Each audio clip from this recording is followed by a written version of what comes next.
Good morning, everyone. I'm Kishore Narayan. I'll be handling this chapter today, chapter 5, Morphology of Flowering Plants, which you have studied, which comes in 11th standard course.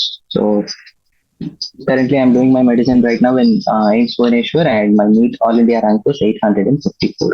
So, we'll get with the chapter now. Okay. I'll be teaching this in Tamil. So நம்ம போன வாட்டி நம்ம animal kingdom பார்த்து முடிச்சிருக்கோம். இப்போ நம்ம இந்த lesson புதுசாக இன்னொன்று ஆரம்பிக்க போகிறோம்.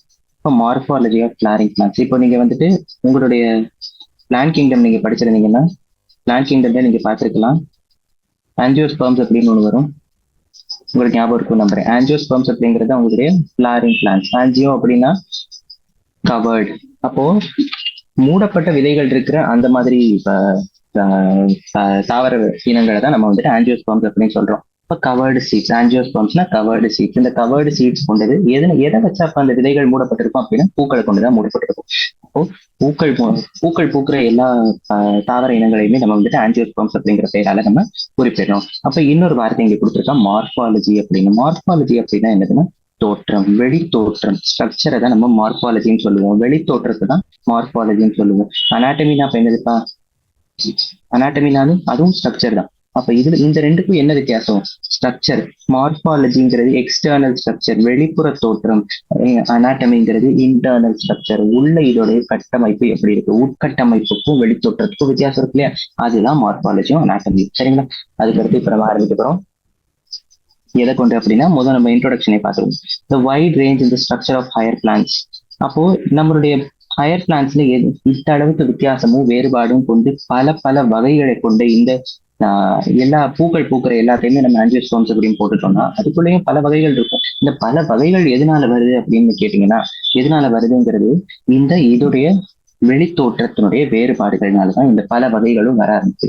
இந்த வெளித்தோற்ற வேறுபாடுகள் எந்த உறுப்புகளால இந்த வெளித்தோற்ற வேறுபாடுகள் வருது அப்படின்னா, முதல் ரூட், வேர், தண்டு, இலை, பூ, பழம், விதை, பூவினுடைய அமைப்பு. பூக்கள் எப்படி சரியா அந்த ஒரு சீர்கோட்டா ஒரு நேர்கோட்டுல எப்படி அது வந்துட்டு அமைக்கப்பட்டிருக்கு, எப்படி அது வந்துட்டு அதோடைய அரேஞ்ச்மெண்ட் எப்படி இருக்கு அப்படிங்கிறத வச்சு நம்ம பல விதங்களா நம்ம பிரிக்க போறோம்.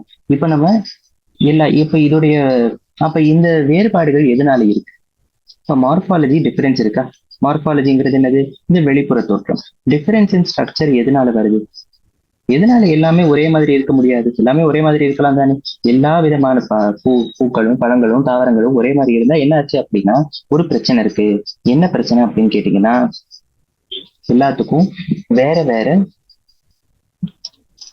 நிலங்கள்ல வாழுது, வேற நிலங்கள்ல வாழுது. நிலம்னு கூட கிடையாது, சிலது நீர்ல வாழும், சிலது கடலுக்குள்ள வாழும், சிலது ஆத்தண்ணிக்குள்ள வாழும், சிலது பாலைவனத்துல வாழும், சிலது மலைகள்ல வாழும், சிலது எந்த தண்ணியுமே கிடைக்காத இடத்துல வாழும், சிலது தண்ணி மட்டுமே நிறைஞ்சிருக்கிற இடத்துல வாழும். அப்ப இந்த அளவுக்கு வேறுபாடுகள் இருக்கிறப்போ அதோடைய வெளித்தோற்றத்திலையும் பல விதமான வேறுபாடுகள் வர ஆரம்பிச்சிரும்.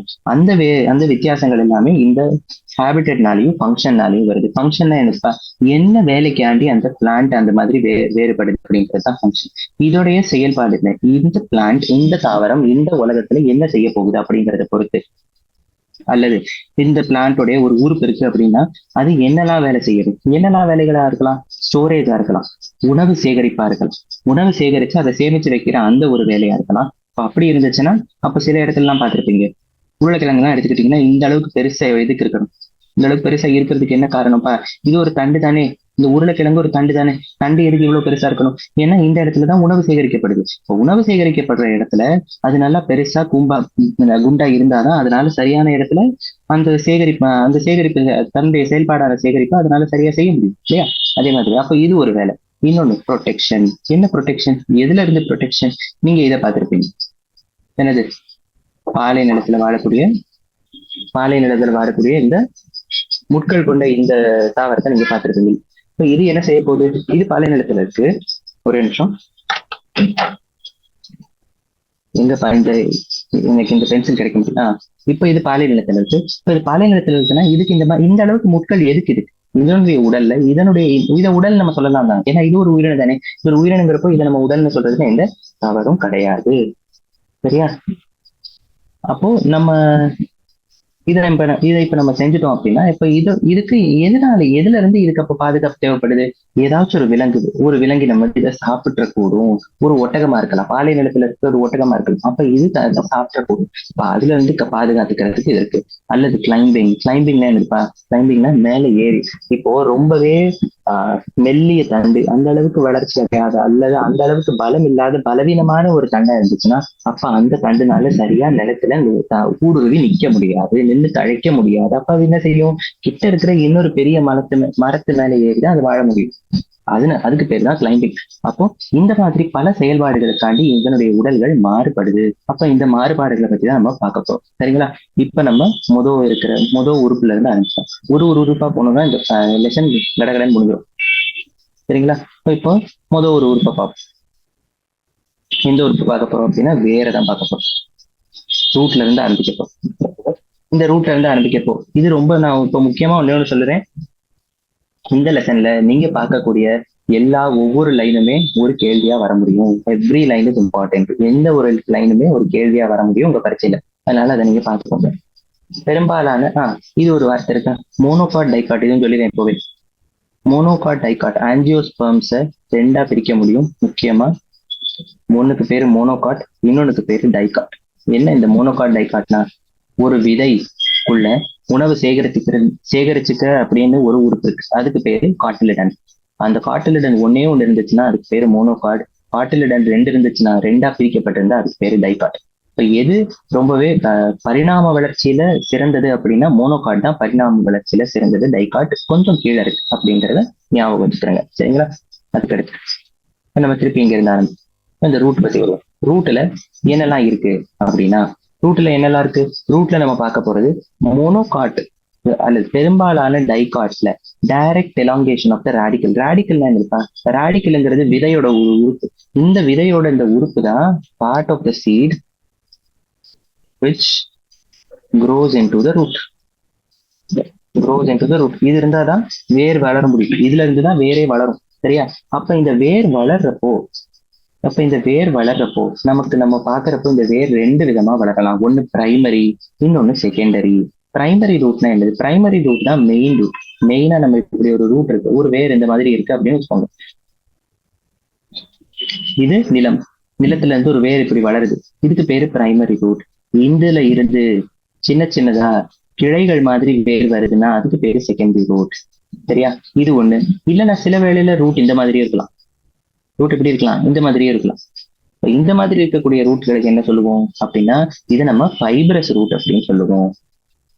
அப்ப இந்த செகண்டரியில இருந்தும் இன்னும் சில கிளைகள் வந்து அதை நம்ம என்னப்பா சொல்லணும்?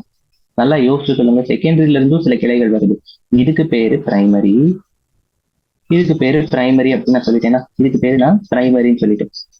இது இப்ப செகண்டரி, இது பிரைமரி, இது செகண்டரினா இது டெர்ஷியரி. சரியா? இந்த மாதிரி அமைப்புக்கு பேரு, இந்த அமைப்புல என்ன இருக்கு அப்படின்னா, ஒரு பெரிய வேர், அதுல இருந்து பல கிளை வேர்கள் வருதுங்கிறதுனால இதை நம்ம டேப் ரூட் சிஸ்டம் அப்படின்னு சொல்லுவோம். இன்னொன்னு, ஒரு பெரிய வேர் அதுல கிளைகள் வரல, எல்லா வேரும் பார்த்தா கிளை மாதிரி தான் தெரியாது, அதை நம்ம ஃபைப்ரஸ் ரூட்னு சொல்லுவோம். இந்த ஃபைப்ரஸ் ரூட் எதுல பார்க்க முடியும்? டேப் ரூட் எதுல பார்க்க முடியும் அப்படின்னா, டேப் ரூட்டை நம்ம டைகாட்ஸ்ல பார்க்க முடியும், ஃபைப்ரஸ் ரூட்டை மோனோகாட்ஸ்ல பார்க்க முடியும். மோனோகாட்டிலிடன்ல தான் நம்ம ஃபைப்ரஸ் ரூட் பார்க்க முடியும், டைகாட்டிலிடம் தான் நம்ம டேப் ரூட் பார்க்க முடியும் அப்படிங்கிறத ஞாபகம் வச்சுக்கோங்க. அப்போ formation of the primary root which grows inside the soil, இது நிலத்துக்குள்ள வளரும்.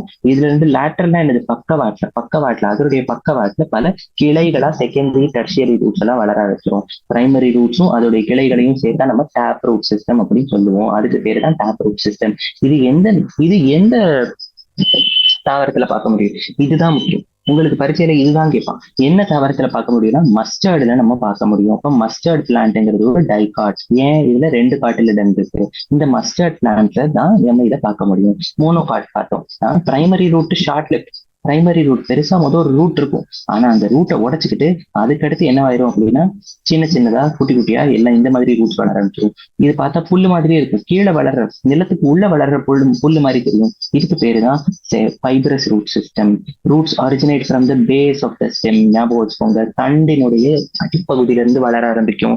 அதை தான் நம்ம ஃபைப்ரஸ் ரூட் சிஸ்டம் அப்படின்னு சொல்லுவோம். And constitute the fibrous root system as seen in the wheat plant. அப்போ வீட்டுங்கிறது ஒரு மோனோகாட், மறந்துடவே கூடாது. வீட்டுங்கிறது ஒரு மோனோகாட். சரியா? அப்போ டைகாட் என்ன வரும், மோனோகாட் என்ன வருங்கிறது தெளிவா தெரிஞ்சிருக்கணும். நீங்க டைகாட்ல என்னெல்லாம் வரும், மோனோகாட்ல என்னெல்லாம் வரும் அப்படின்னு உங்களுக்கு தெரிஞ்சிருக்கணும். இப்ப டைகாட்ல நம்ம பார்த்த முதல் உதாரணம் என்னது அப்படின்னா, டைகாட்ல நம்ம பார்த்த முதல் உதாரணம் மஸ்டர்ட். மோனோகாட்ல நம்ம பார்த்த முதல் உதாரணம் வீட். கிராஸும் மோனோகாட் தான். இந்த மாதிரி நம்ம இன்னும் நிறைய பார்ப்போம். In some plants like grass, monstera and banyan tree, roots arise from other parts of the plant. அப்போ நம்ம இப்போதைக்கு பார்த்தது டேப் ரூட் பார்த்திருக்கோம், ஃபைப்ரஸ் ரூட் பார்த்திருக்கோம். மூணாவதா இன்னொரு விதமும் இருக்கு, இன்னொரு வகையும் இருக்கு. அந்த வகைக்கு பேரு தான் அட்வென்டிஷியஸ் ரூட். அட்வென்டிஷியஸ் அப்படிங்கிற வார்த்தையை எங்க கேட்டாலுமே அதுக்கு என்ன அர்த்தம்னா எப்பயுமே நடக்கிறத விட வித்தியாசமா நடக்கும். அப்போ ரூட்டுங்கிறது எங்க இருந்து வரணும், தண்டினுடைய அடிப்பகுதியில இருந்து வந்தாதான் அது சரியான ரூட். ஆனா சிலதுல இந்த மாதிரி தண்டினுடைய அடிப்பகுதியில இருந்து வராம வேற எங்கெங்கயோ இருந்தெல்லாம் வர ஆரம்பிக்கும். அப்ப அதுக்கு பேருதான் அட்வென்டிஷியஸ் ரூட். இப்ப ரேடிக்கல்ல இருந்து வளராது. ரேடிக்கல்ங்கிறது விதையுடைய விதையில இருந்து வேர் வர வேண்டிய அந்த இடத்துல வளராம வேற எங்கெங்கயோ இருந்தா வந்துச்சுன்னா அதுக்கு பேரு அட்வென்டிஷியஸ் ரூட். அப்ப கிராஸ், மான்ஸ்டரா, பேனியன் ட்ரீ, அதுல இதை நம்ம பார்ப்போம். எங்க எதை பாக்குறோங்கிறத மறந்துடவே கூடாது. Grass, monstera, banyan tree. உங்களுக்கு இது தெரியுது நம்புறேன். கொஞ்சம் பெருசாக்கிறேன் நீங்க பார்க்கறதுக்காண்டி. Grass, monstera, banyan tree. கிராஸ்ங்கிறது புல்லு, மான்ஸ்டராங்கிறது இது ஒரு சயின்டிபிக் நேம் ஒரு தாவரத்தினுடைய. அதுக்கடுத்து பேனியன்ங்கிறது உங்களுக்கு தெரிஞ்சிருக்கும் ஆலமரம். சரிங்களா? அதுக்கடுத்து main functions of the root system. இது கடைசியில இதோட முடியும். எப்பயுமே என்ன விதமான ஸ்ட்ரக்சர் அல்லது வெளித்தோற்றத்துல என்னெல்லாம் வித்தியாசங்கள் இருக்கு, அதுக்கடுத்து ஃபங்க்ஷன்ஸ் என்னெல்லாம் இருக்கு, இதனுடைய செயல்பாடுகள், இது எதுக்காண்டி என்ன எல்லாம் வேலை செய்யுது இது அப்படிங்கிறத நம்ம கடைசியில பார்த்து அதோட முடிச்சிருவோம். ரூட்டுக்கு என்னப்பா வேலை, நிலத்துல இருந்து நீரை உறிஞ்சு அதை தாவரத்தினுடைய எல்லா பகுதிகளுக்கும் கொடுக்கறது தான் அந்த ரூட்டினுடைய வேலை. நீரை மட்டுமா உரியும், எல்லா விதமான சத்துக்களையும் உரியும், மினரல்ஸையும் நியூட்ரியன்ஸையும் உரியறதும் தான் இதோடைய வேலை இல்லையா? அதுக்கடுத்து வேற என்னெல்லாம் வேலை இருக்கு? Providing a proper anchorage. ஆங்கரேஜ்னா என்னதுடா? ஆங்கரேஜ் அப்படிங்கிறது ஆங்கர்னா நங்கூரம்னு அர்த்தம். இப்ப நிலத்துல நங்கூரம் போட்டு வச்ச மாதிரி அந்த தாவரம் கீழே விழுகாம சரியாம சாயாம புடிச்சு வச்சிருக்கிறது பேரு தான் என்னது? ஆங்கரேஜ் அப்படின்னு சொல்லுவாங்க. அதுக்கடுத்து ஸ்டோரேஜ் ஆஃப் ஃபுட், உணவு சேமிப்பு. உணவு சேகரிச்சு வச்சு அதை அந்த தாவரத்துக்கு எப்பெல்லாம் உணவு தேவைப்படுதோ அந்த நேரத்துல அந்த உணவை வெளியே கொடுக்கறதுக்கு பேரு தான் ஸ்டோரேஜ் ஆஃப் ஃபுட். அதுக்கடுத்து ஸ்டோரிங் ரிசர்வ் ஃபுட் ரிசர்வ்ஸ். ரிசர்வ்னா என்னதுப்பா? கஷ்டகாலத்துல என்ன சொல்ல, உணவு இல்லாத நேரத்துல உணவு தேவைப்பட்டுச்சுன்னா அப்ப கொடுக்கறதுக்கு பேரு தான் ஃபுட் ரிசர்வ் அப்படின்னு சொல்லுவாங்க. கடைசியில இன்னொரு சின்ன விஷயம் கொடுத்துருக்கான், synthesis of plant growth regulators. இந்த பிளான்ட் க்ரோத் ரெகுலேட்டர்ஸ்னா என்னன்னு நான் இப்ப சொல்ல மாட்டேன். பிளான்ட் க்ரோத் ரெகுலேட்டர்ஸ் பிடிஆர்னு போட்டேன். சாப்டர் நம்பர் 15 நீங்க படிப்பீங்க. பிளான்ட் க்ரோத் அண்ட் டெவலப்மெண்ட் சாப்டர்ல நீங்க படிப்பீங்க. பிளான்ட் க்ரோத் ரெகுலேட்டர்ஸ்னா என்ன அப்படின்னு படிப்பீங்க. அந்த நேரத்துல நம்ம இதை பார்த்துக்கலாம். சரிங்களா? இப்போ இந்த டயக்ராம்ஸ் மட்டும் பார்த்துக்கோ. டேப் ரூட் இப்படிதான் இருக்கும். டேப் ரூட் இங்க கொடுத்துருக்காலே இதுதான் டேப் ரூட். இது ஃபைப்ரஸ் ரூட், அட்வென்டிஷியஸ் ரூட். வேற எங்கெல்லாம் இது வருது, ரூட் வருது. இங்க பாத்தீங்கன்னா இந்த இடத்துல இப்படி கொடுத்துருக்கானா ஒரு தண்டு இருக்கு. இந்த தண்டுல இருந்து இங்க இருந்துலாம் வருது. இப்ப இதுக்கு பேரு தான் அட்வென்டிஷியஸ் ரூட் அப்படின்னு நம்ம சொல்றோம். சரியா? இது சரியான எப்பயுமே வளர வேண்டிய இடத்துல இருந்து வளராம வேற எங்கிட்டோ இருந்து வளர்ந்துச்சுன்னா அதுக்கு பேரு தான் அட்வென்டிஷியஸ் ரூட் அப்படின்னு நம்ம பேரு வச்சிருக்கோம். சரிங்களா? இதோட நம்மளுடைய ரூட் முடிஞ்சிருச்சா? இன்னும் கொஞ்சம் இருக்கா? இன்னும் கொஞ்சம் சரி. இந்த பகுதியை வந்துட்டு டைரக்டா என்சிஆர்டில இருந்து மட்டும்தான் இந்த பகுதியை நீங்க படிக்கணும். வேற எங்க இருந்துமே இதை படிச்சிடக்கூடாது. மறந்து பல இடத்துல பல புத்தகங்களை இது குழப்பற மாதிரி சில இடத்துல கொடுத்துருப்பான். ஆனா குழப்பிக்கிறாம வெறும் என்சிஆர்டி புக் மட்டும் பாருங்க. இந்த விஷயத்துக்கு என்சிஆர்டி மட்டும்தான். பாத்தீங்கன்னா பாத்துக்கங்க, இந்த இடத்துல இப்படி கொடுத்துருக்கானா ரீஜியன்ஸ் ஆஃப் த ரூட். வேர்ல என்னெல்லாம் பகுதிகள் இருக்கு, வேரை நம்ம பிரிச்சோம்னா, வேரை நம்ம பல பகுதிகளா பிரிச்சோம்னா என்னெல்லாம் பகுதிகள் நமக்கு கிடைக்குது அப்படிங்கறது அந்த ரீஜியன்ஸ் ஆஃப் த ரூட். இது ஒரு டேப் ரூட்டை வச்சே நம்ம படிக்க போறோம். இங்க படிக்கிறப்போ ஃபர்ஸ்ட் இங்க பாத்தீங்கன்னா the root is covered at the apex by a thimble like structure. திம்பிள்னா என்னதுடா? திம்பிள் அப்படிங்கிறது இந்த மேற்கத்திய நாடுகள்ல நம்ம நம்ம ஊர்ல நம்ம பார்க்க மாட்டேங்குது அந்த அளவுக்கு. மேற்கத்திய நாடுகள்ல இந்த துணி நெய்கிறப்போ, துணி தைக்கிறப்போ அந்த நேரத்துல கட்டை விரல்ல எந்த பிரச்சனையும், கட்டை விரல்ல போய் அது குத்திடக்கூடாது ஊசிங்கிறதுக்காண்டி அந்த கட்டை விரல்ல ஒரு சின்ன பிளாஸ்டிக் கப்பு மாதிரி போட்டுப்பாங்க. அதுக்கு பேரு தான் திம்பிள். அப்ப இந்த திம்பிள் பார்க்க இப்படிதான் இருக்கும். அந்த இடத்துல திம்பிள் போன்ற வடிவம் கொண்ட ஒரு விஷயம் தான், அதுக்கு பேரு தான் ரூட் கேப்.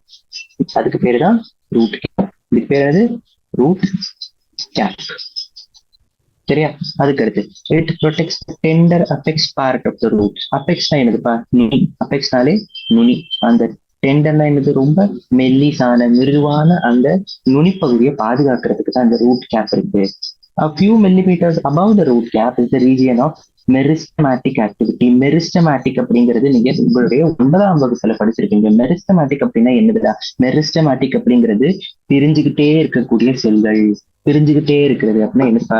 ஒரு செல் இருந்துச்சா, அந்த செல் பிரிஞ்சு பிரிஞ்சு தன்னுடைய அடுத்த வாரிசு செல்களை உருவாக்கிக்கிட்டே இருக்கிறதுக்கு பேரு தான் மெரிஸ்டமேட்டிக் ஆக்டிவிட்டி. அப்ப இந்த இடத்துல இருக்கிற செல்கள் எல்லாம் ரொம்ப சின்னது. ரொம்ப ரொம்ப ரொம்ப ரொம்ப முக்கியமான ஒரு லைன் இது. Cells of the meristematic region are very small, thin-walled and with dense protoplasm. Meristematic செல்கள் எப்பயுமே இந்த வடிவில தான் இருக்கும். ரொம்ப பெரிய நியூக்ளியஸ் இருக்கும். நியூக்ளியஸ் பார்க்க பயங்கர பெருசா இருக்கும். ரொம்ப மெல்லிய வால்டா இருக்கும். வால் எப்பயுமே நம்ம படிச்சிருப்போம். பிளான்ட் செல் எல்லாம் வால் இப்படி இருக்கணும், இந்த மாதிரி தடிமனா இருக்கணும் அப்படின்னு 2-3 லேயர் போடுவோம். ஆனா இதெல்லாம் இங்க மெரிஸ்டமேட்டிக் செல்ல நடக்காது. மெரிஸ்டமேட்டிக் செல்ல ஒரே ஒரு ரொம்ப மெல்லிய வால் மட்டும்தான் இருக்கும். ஒரு பெரிய நியூக்ளியஸ் இருக்கும். புரோட்டோபிளாசம் அல்லது சைட்டோபிளாசம் ரொம்ப அடர்த்தியா இருக்கும். ரொம்ப பாத்தீங்கன்னாலே உங்களுக்கு வந்துட்டு அது தெரியும். நீங்க இது ஸ்லைடுக்குள்ள பாத்தீங்கன்னா உங்களுக்கு வந்து பார்த்தாலே தெரிஞ்சிடும் எதுவும். தே டிவைட் ரிப்பீட்டட்லி. அப்போ இது டிவைட் ஆகிக்கிட்டே இருந்துச்சுன்னா என்ன பார்த்தோம்? இது டிவைட் ஆகி ஆகி பல சின்ன சின்ன சின்ன சின்ன இதனுடைய சின்ன சின்ன இதை உருவாக்கும். என்னது? இதனுடைய அடுத்த வாரிசு செல்களை இது உருவாக்கும். அப்ப இது இப்படி உருவாக்க cells proximal to this region undergo rapid elongation and enlargement. அப்ப இங்க இருக்கிற இந்த இடத்துல, இந்த பகுதியில, ரீஜன் ஆஃப் எலாங்கேஷன்ல இருக்கிற இந்த பகுதியில இருக்கிற எல்லா செல்களுமே மெரிஸ்டமேட்டிக் ஆக்டிவிட்டி, அந்த ரீஜன் ஆஃப் மெரிஸ்டமேட்டிக் ஆக்டிவிட்டி கொடுக்கறதுக்கான ரூட் கேப் கிட்ட இந்த இடத்துல இருக்கிற செல்கள் எல்லாமே சேர்ந்து இது டிவைட் ஆகி இது பிரிஞ்சு பிரிஞ்சு பல செல்களை உருவாக்கி இதுக்கு அருகில் இருக்கிற செல் எல்லாமே அளவுல பெருசாகும், நம்பர்லயும் பெருசாகும், அளவுலையும் எண்ணிக்கையிலையும் பெருசாகி நிறைய செல்களை இன்னுமே உருவாக்கிக்கிட்டே இருந்து அப்ப ரூட்ல இன்னும் பல செல்கள் சேர்ந்துச்சுன்னா ரூட்டோடைய நீளம் என்ன ஆகும்? அதிகரிக்கும். அப்போ they are responsible for the growth of the root and length. growth of the root and length. Region of meristematic activity is responsible for the growth of the root and length. அதுக்கு அடுத்து வளர்ந்து முடிஞ்சதுக்கு அடுத்து அந்த இடத்துக்கு பேரு region of elongation. எந்த இடத்துல இருந்து வளர்ச்சி தொடங்குதோ அதை நம்ம growthக்கு பயன்படுற அந்த ரீஜியனை நம்ம ரீஜியன் ஆஃப் மெரிஸ்டமேட்டிக் ஆக்டிவிட்டின்னு சொல்லுவோம். ஆனா வளர்ந்து முடிஞ்சதுக்கு அடுத்து எந்த இடம் பார்க்க நீளமா வளர்ந்துருக்கோ அந்த இடத்த நம்ம ரீஜியன் ஆஃப் எலாங்கேஷன் சொல்லுவோம். அதுக்கடுத்து இந்த இடத்துல இருந்து ரூட் மேல சின்ன சின்ன மயிர் பூச்சிகளா வரும். இந்த மயிர் வளர்ச்சி எதனால வருது? இங்க சின்ன சின்ன முடி மாதிரி வளரும். நீங்க பாத்தீங்கன்னா, நீங்க வந்துட்டு ஏதாச்சும் ஒரு வேரை பார்த்திருக்கீங்கன்னா, தண்டு பார்த்திருக்கீங்கன்னா அப்ப கூட நீங்க இதை கவனிச்சிருக்கலாம். அப்ப கூட நீங்க இதை பார்த்து புரிஞ்சிருக்கலாம். அப்ப இந்த ரூட் ஹேர் எதுக்கு இருக்கு அப்படின்னா, அப்ப இந்த எலாங்கேஷனுக்கு அடுத்து இருக்கிற எல்லாமே டிவைட் செய்யறது நின்றும். டிவைட் ஆகாது. இதுக்கு மேல இந்த இடத்துக்கு மேல டிவிஷன் நடக்காது. இந்த இடத்துக்கு மேல டிவிஷன் நடக்காது. கீழே தான் டிவைட் ஆகும். கீழே டிவைட் ஆகி ஆகி இது அடியில வளர ஆரம்பிச்சிடும். அடியில வளர ஆரம்பிச்சா இது தன்னுடைய நீளத்துல அதிகரிக்க இது நிலத்துக்குள்ள இன்னும் ஊடுருவி போய்கிட்டே இருக்கும். சரிங்களா? அப்போ the cells of the elongation zone gradually differentiate and mature. மெச்சூர்னா அதுக்கு மேல அது டிவைட் ஆகாதுன்னு அர்த்தம். வளர்ந்துச்சு, அவ்வளவுதான். இதுக்கு மேல இந்த டிவிஷன்ல இதுக்கு எந்த உடன்பாடும் கிடையாது, எந்த ஈடுபடாது டிவிஷன்ல. அப்போ hence this zone proximal to the region of elongation. proximal அப்படிங்கிறது நிலத்துக்கு பக்கம். இது நிலமா? அப்ப நிலத்துக்கு பக்கம் எந்த ஜோன் இருக்கோ அதுதான் ப்ராக்சிமல். எலாங்கேஷன் ரீஜனுக்கு ப்ராக்சிமல்னா மேல. அப்ப இந்த பக்கமா இந்த நிலம் என்ன மேல தானே இருக்கு. அப்ப இந்த பக்கமா இதுக்கு மேல இருக்க எல்லா ரீஜனையுமே நம்ம ரீஜன் ஆஃப் மெச்சூரேஷன் அப்படின்னு சொல்லுவோம். இந்த மெச்சூரேஷன் ரீஜன்ல இருந்துதான் எபிடெர்மல் செல்ஸ் அப்படிங்கிறது வெளியில இருக்கிற cells form very fine and delicate thread like structures called root hairs. Root hairs வளர்ச்சியில இதுதான் உதவி செய்யுது. இந்த ரூட் ஹேர்ஸ் எதனால இருக்கு? ரூட் ஹேர்ஸினுடைய ஒரே வேலை என்னன்னா நம்ம இந்த இடத்துல பார்த்து இந்த ஃபங்க்ஷன் தான். என்ன வேலை? Absorption of water and minerals. Absorption of water and minerals நம்ம பார்த்தோமா, அந்த அப்சார்ப்ஷன் ஆஃப் வாட்டர் அண்ட் மினரல்ஸ்ல இந்த ரூட் ஹேர்ஸ் இருக்கு. ஸோ இதோட நம்மளுடைய ரூட்ங்கிற பார்ட் முடிஞ்சிருச்சு. அதுக்கு அடுத்து நம்ம பார்க்க போற பகுதி ஸ்டெம் பகுதி. ஸ்டெம் பகுதி நான் சொல்ல போனா நான் வந்துட்டு படிக்கிறப்போ இந்த ஸ்டெம் பகுதி எல்லாம் ரொம்ப பெருசா இருந்துச்சு. ஆனா இப்ப அந்த அளவுக்கு பெருசா இல்லை. ஸ்டெம் பகுதியை நல்லா சுருக்கிட்டாங்க என்சிஆர்டிலே. இப்போ உங்களுக்கு என்சிஆர்டில என்ன இருக்கோ அது மட்டும்தான் உங்க பரீட்சையில வரப்போகுது. What are the features that distinguishes stem from root? இது ரொம்ப முக்கியமான ஒரு கேள்விதான். ஸ்டெம் வந்துட்டு மேலே ஏறி போற பகுதி, ரூட் கீழே இறங்கி வர்ற பகுதி. ஸ்டெம்ல தான் பிரான்ச் கிளைகள் இருக்கும், இலைகள் இருக்கும், பூக்கள் இருக்கும், பழங்கள் இருக்கும். ஆனா ரூட்ல இதெல்லாம் இருக்காது. ஸ்டெம் எந்த பகுதியில இருந்து வருதுன்னா பிளுமியூல்ல இருந்து வருது. ஆனா ரேடிக்கல்ல இருந்து தான் எது வருது? ரூட் வருது. அப்ப ரூட்டுக்கும் ஸ்டெம்முக்கும் இருக்கிற வித்தியாசம் தான் ஒரு முக்கியமான கேள்வியா உங்க பரீட்சையில வரலாம். உங்களுக்கு எப்படின்னா உங்களுக்கு ஆப்ஷன்ல கொடுத்துருவான், இதெல்லாம் இது வித்தியாசமா அது வித்தியாசமா அப்படின்னு கேட்பான். இப்போ பிளுமியூல் பகுதியில இருந்து வரக்கூடிய அந்த உறுப்பு தான் நம்ம என்னன்னு சொல்ல வரோம்ப்பா, நம்ம ஸ்டெம்னு சொல்றோம். அதுக்கடுத்து ஃபிளவர்ஸ், ஃப்ரூட்ஸ், லீவ்ஸ் இதெல்லாமே எந்த பகுதியில இருக்கும் அப்படின்னா நம்மளுடைய ஸ்டெம்ல தான் இருக்கும், ரூட்ல இருக்காது. அதுக்கடுத்து இன்னொரு முக்கியமான விஷயம் என்னது? Ascending part. இது மேல ஏறி போற பகுதி. ரூட்டுங்கிறது கீழே இறங்கி வர பகுதி. இதெல்லாமே நான் ஸ்டெம் பத்தி தான் எழுதிட்டு, ரூட் பத்தி நான் எழுதலை, ஏன்னா ரூட் பத்தி சொல்லி முடிச்சாச்சு. அதுக்கடுத்து இன்னொரு முக்கியமான விஷயம் நோட்ஸ் அண்ட் இன்டர் நோட்ஸ். இதுதான் ரொம்ப முக்கியமான வித்தியாசம். ஸ்டெம்முக்கும் ரூட்டுக்கும் நடுவில் இருக்க ரொம்ப முக்கியமான வித்தியாசம். நோடுனா என்னது, இன்டர் நோடுனா என்னது? இது ஒரு தண்டுன்னு வச்சுக்கோங்க. இந்த தண்டுல நீங்க இந்த கரும்பு தண்டு பாத்தீங்கன்னா உங்களுக்கு நல்லா புரியும். கரும்பு தண்டு மாதிரியே இருக்கா? இந்த கரும்பு தண்டுல இந்த இடத்துல இருந்து ஒரு இலை வளரப்போகுது அப்படின்னு வைங்க. இல்லை இது ஏதோ ஒரு சாதாரணமான தண்டுக்கு வச்சுக்கோங்க. இந்த இடத்துல ஒரு இலை வளரப்போகுது, இந்த இடத்துல ஒரு இலை வளரப்போகுது.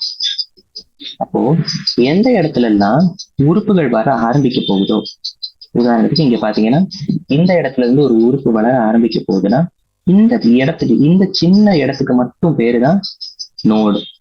இந்த இடத்துக்கு பேருதான் இன்னொரு நோடு. இந்த இடத்துக்கு பேருதான் இன்னொரு நோடு. அப்ப இதெல்லாமே நோடு. இது எல்லாத்தையுமே நம்ம என்ன சொல்றோம்? நோடுன்னு சொல்றோம். நோடுனா பச்சை நிறத்துல குறிச்சிருக்கேன். ஆனா இப்ப நம்ம இன்டர் நோடுக்கு போவோம். இன்டர் நோடுனா என்னது அப்படின்னா ஒரு நோடுக்கும் இன்னொரு நோடுக்கும் நடுவுல இருக்கிற இடைவெளிக்கு பேரு தான் இன்டர் நோடு. இன்டர் நோடுங்கிறது ஒரு நோடுக்கும் இன்னொரு நோடுக்கும் நடுவுல இருக்கிற இடைவெளி தான் இன்டர் நோடு. இந்த நோடையும் இன்டர் நோடையும் நம்ம வேறுல பார்க்க முடியுமா அப்படின்னா பார்க்கவே முடியாது. ரொம்ப ரொம்ப முக்கியமான வித்தியாசம் ரூட்டுக்கும் ஸ்டெம்முக்கும் நடுவுல இருக்கிறது. என்ன வித்தியாசம் அப்படின்னு யாராவது கேட்டாங்கன்னா உங்களுடைய பதில் என்னவா பார்க்கணும்? நோடு இருக்கிறதும் இல்லாததும் தான் இதோடைய ரொம்ப முக்கியமான வித்தியாசம். சரிங்களா? அதுக்கு அடுத்தது ஸ்டெம் பேர்ஸ் பட்ஸ். பட்னா மொட்டு. இந்த மொட்டுகள் டெர்மினலா இருக்கலாம், ஆக்சிலரியா இருக்கலாம். அப்படின்னா என்ன சொல்லிடுறேன்? டெர்மினல் அப்படிங்கிறது இதோடைய நுனிப்பகுதியில, ஸ்டெம்முக்கு நுனிப்பகுதி எங்க இருக்கும்? மேல இருக்கும். இப்போ இந்த இடத்துல ஒரு மொட்டு வளரப்போகுதுன்னா அதுக்கு பேரு தான் டெர்மினல். இந்த இடத்துல ஒண்ணு வளரப்போகுதுன்னா அதுக்கு பேர் ஆக்சிலரி. ஆக்சிலரிங்கிறது பக்கவாட்டுல, லேட்டரல்ல வளர்ற எல்லாமே நம்ம ஆக்சிலரின்னு சொல்லுவோம். ஆனா மேற்பகுதியில நுனிப்பகுதியில வளர்ற எல்லாமே நம்ம டெர்மினல் சொல்லுவோம். இது டெர்மினல், இது ஆக்சிலரி. சரிங்களா? அவ்வளவுதான். அதுக்கடுத்து stems generally green when young. ஆமா, ரொம்ப இளைய ஸ்டெம்ஸ் பாத்தீங்கன்னா அது பச்சை நிறத்துல இருக்கும். அதுக்கடுத்து போக போக அந்த மரப்பட்டையெல்லாம் வளர்ந்து பூரா பழுப்பு ஏறும். The main function of the stem is spreading out branches bearing leaves, branches and fruits. Conducts waters, minerals and photosynthesis. Photosynthesis என்னது? போட்டோசிந்தசிஸ்ல இருந்து உருவான விஷயங்கள், உருவான பொருட்கள். போட்டோசிந்தசிஸ்ல இருந்து என்னெல்லாம் உருவாகுது? ஆக்சிஜன் உருவாகுது, குளுக்கோஸ் உருவாகுது இல்லையா? அப்ப அந்த எல்லா உருவான அந்த பொருட்கள் எல்லாத்தையும் ஒரு இடத்துல இருந்து இன்னொரு இடத்துக்கு, ஒரு இலையிலிருந்து இன்னொரு இலைக்கு, ஒரு கிளையில இருந்து இன்னொரு கிளைக்கு, இலையிலிருந்து பூக்கு, பூல இருந்து விதைக்கு, இலையில இருந்து விதைக்கு, இந்த மாதிரி ஒரு இடத்துல இருந்து இன்னொரு இடத்துக்கு அதை மாற்றுறது, அதனுடைய இடமாற்றத்துக்காண்டி உதவி செய்யறதுதான் இந்த ஸ்டெம் அப்படின்னு. அதுதான் இதோடைய ரொம்ப முக்கியமான ஒரு வேலையை. வேற என்னெல்லாம் செய்யுதுன்னா இதுவும் உணவு சேகரிப்புல ஈடுபடும் தான். உணவு சேகரிப்புல இதுவும் ஈடுபடும். அதே மாதிரி உணவு சேமிச்சு வச்சுக்கும். சில ஸ்டெம் எல்லாம் பாத்தீங்கன்னா ரொம்ப குண்டா தெரியுதுன்னா அப்ப என்ன இருக்கும்? அது வந்துட்டு உணவு சேகரிச்சுட்டு இருக்குன்னு இருக்கும். அதே மாதிரி சப்போர்ட்டுக்கு இது உதவி செய்யும். எப்படி சப்போர்ட்டுக்கு உதவி செய்யும்? அந்த பிளான்ட் தழைச்சு நிக்கணும்னா, சரியா நிக்கணும்னா அந்த ஸ்டெம் ஒழுங்கா இருந்தாதான் சரியா நிக்க முடியும். ப்ரொடெக்ஷனுக்கு எப்படி உதவி செய்யுது? அதே மாதிரிதான் சின்ன சின்ன ஏதாச்சும் முட்கள் இருக்கலாம், அல்லது வேற கிருமிகளை அழிக்கிற மாதிரி ஏதாச்சும் சுரப்பிகள் இருக்கலாம். அப்ப அந்த விதத்துல அது ப்ரொடெக்ஷன்ல உதவி செய்யுது. வெஜிடேட்டிவ் ப்ராபகேஷன்ல உதவி செய்யுது. வெஜிடேட்டிவ் ப்ராபகேஷன்ல என்ன இருக்கா? தாவரங்கள்ல ஏசெக்சுவல் ரீப்ரொடக்ஷன் நடக்கையில, செக்ஷுவல் ரீப்ரொடக்ஷன் நடக்கிறப்போ உங்களுக்கு தெரியும் எப்படி நடக்கும்னு. ஓவரியில இருக்கிற ஓவியலும் பாலன் இருக்க அந்த ஆன்ஜியோஸ் பாலன் இருக்கிற அந்த உறுப்பும் சேர்ந்து செக்ஷுவல் ரீப்ரொடக்ஷன்ல ஈடுபட்டு. ஆனா ஏசெக்சுவல் ரீப்ரொடக்ஷன் நடக்கிறப்போ வெஜிடேட்டிவ் ப்ராபகேஷன் தான். ஒரு தண்டு மட்டும் சில வேலையில நீங்க வச்சீங்கன்னா, ஒரு ரோஜா தண்டு மட்டும் வச்சீங்கன்னா அதுவே தனியா ஒரு ஒரு ஒரு உயிரா வளர ஆரம்பிச்சிடும். நீங்க ஒரு தண்டு மட்டும் வச்சீங்கன்னா அதுக்கு பேரு தான் வெஜிடேட்டிவ் ப்ராபகேஷன். ஏதோ ஒரு பகுதியை மட்டும் வச்சு உங்களால இன்னொரு மொத்த உயிரினத்தையே உங்களால உருவாக்க முடியும்னா அதுக்கு பேரு தான் வெஜிடேட்டிவ் ப்ராபகேஷன். இதை நீங்க எங்க பார்க்க முடியும் அப்படின்னா, இதுதான் நீங்க உங்களுடைய ஸ்டெம்ல பார்க்க முடியும். ரூட்லயும் நடக்கும், இலையிலையும் நடக்கும், சரியா? ஆனா ஸ்டெம்லயும் இது நடக்கிறது தாண்டி இதோடைய ஃபங்க்ஷன், ஸ்டெம்முடைய இன்னொரு ஃபங்க்ஷனா நம்ம இதை குறிப்பிட்டுறோம். சரிங்களா? அதுக்கடுத்து லீஃப்.